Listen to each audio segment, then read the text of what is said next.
Hi, my name is Anna DeHaney, and I'm here to walk you through the ongoing Benton Harbor water crisis using this whiteboard as a visual aid. The Benton Harbor water crisis is a contamination of lead in the tap water in Benton Harbor City. This is something that's been going on for years, but it wasn't until recently that it was considered a state of emergency. Similar to the Flint water crisis, the Benton Harbor water crisis began as a result of the city water flowing through lead pipes. As the pipes got older, the material in the pipes began to break down and erode, causing the lead from the pipes to contaminate the water stream. So at this point, a few questions remain. Why wasn't this issue resolved? How did this become a crisis? I'll walk you through it. 2018. When the issue was first discovered in 2018, Benton Harbor and the city of St. Joseph got grants from the Department of Environmental Quality to replace lead water lines. Soon after this, city officials gave the first notice that there was lead in the water. Following this announcement, it was discovered that homes in Benton Harbor tested positive for high lead levels, and the search for where this issue originated began. It was also discovered that a number of school faucets in the city were testing high for lead contamination as well, and as a result, it was said by school officials that these would be replaced. 2019. In the beginning of 2019, free water filters and testing kits were passed out.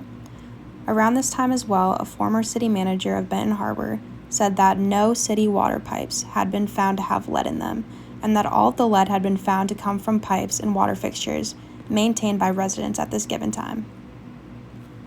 Later that same year, city officials issued their second notice with a public advisory with an announcement saying that the water samples collected in 2019 were found out of 47 homes, 12 had high levels of lead. The last notice from city officials that year said that progress was being made with the lead contamination issue, and that a corrosion control system installed at a water plant in March appeared to be effective at bringing the lead levels down in tap water, using a method of coating pipes so that the lead could not reach the water. 2020. At the start of 2020, the residents of Benton Harbor were warned a third time about possible lead in the water due to the results of a test from the previous year. The results of this test were that of the water samples collected in 39 homes, 10 of the homes tested highly for lead. Following the results of this test, a $15 million infrastructure project was approved that would replace 150 lead service lines. This project was part of fulfilling the state's requirements to replace 5% per year for 3 years. Later the same year, the city announced the discovery of concerningly high lead levels. Out of the water samples collected from 63 homes, 9 of them had high levels of lead. Towards the end of that year, the city was able to obtain $5.6 million in grants to help remove lead lines, and the U.S. Environmental Protection Agency gave the city $5.6 million as well. However, city officials say that they did not receive the money until later than anticipated. 2021. It was at the beginning of this year that Benton Harbor issued its 5th public advisory about lead in the drinking water. Out of the water samples collected from 66 homes at the end of 2020, 11 of the homes had a high level of lead contamination. A while later, the city sought out $13 million in grants, and of the $13 million, $3 million of the grant wouldn't have to be paid back and would be used to replace about 600 lead service lines. This is when the city issued a 6th water advisory for lead, with the findings that out of the water samples collected from 78 homes at the beginning of the year, 11 of these homes had high concentrations of lead in the water. Governor Whitmer later proposed a $20 million plan for lead pipe removal in Benton Harbor. Her plan involved replacing all of the lead service lines in Benton Harbor over the next 5 years. Following this, 20 organizations filed a petition with the Environmental Protection Agency for emergency action, saying that for the past 3 years, the city and the Department of Environmental, Great Lakes, and Energy have failed to take appropriate action to correct the problem. After this proposal, the city got $10 million from the state to remove lead pipes instead of the proposed $20 million.